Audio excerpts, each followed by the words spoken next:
Government forces of Syrian President Bashar Al-Assad launched a ground offensive on the besieged enclave of Ghouta yesterday, despite a Russian plan for 5-hour daily ceasefires, sources on both sides have confirmed.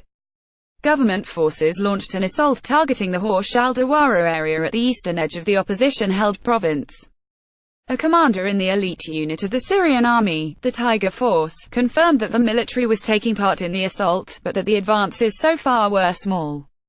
Opposition groups have attempted to repel the incursion and, according to the Syrian Observatory for Human Rights, have inflicted heavy losses on regime forces. The attack follows reports last week that the regime has been sending reinforcements to the area since the start of last month, which were only waiting for the green light before launching the assault.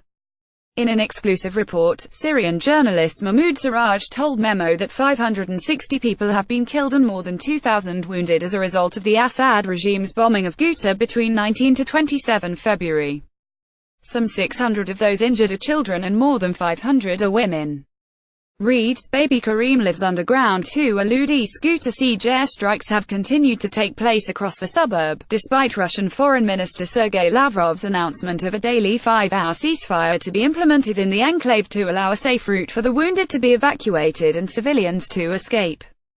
Truce has been criticized for exempting from the ceasefire Jaish al-Islam, an opposition group that controls the majority of eastern Ghouta, and the smaller Ar-Ash-Sham group, describing them as partners of the former al-Qaeda affiliate Hayat Tahrir al-Sham (HTS), despite both participating in internationally recognized talks. The caveat has allowed bombardment to continue, with the regime stating that it is targeting terrorist groups.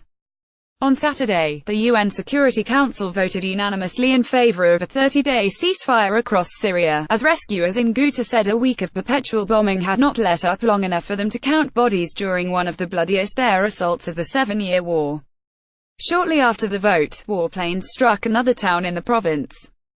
The UN has repeatedly condemned the continued attacks and called on Russia and Syria to abide by the resolution, stating on Tuesday that it was proving impossible to aid civilians or evacuate wounded due to the continuing airstrikes. Read, elderly Pakistani couple evacuated from besieged Ghouta.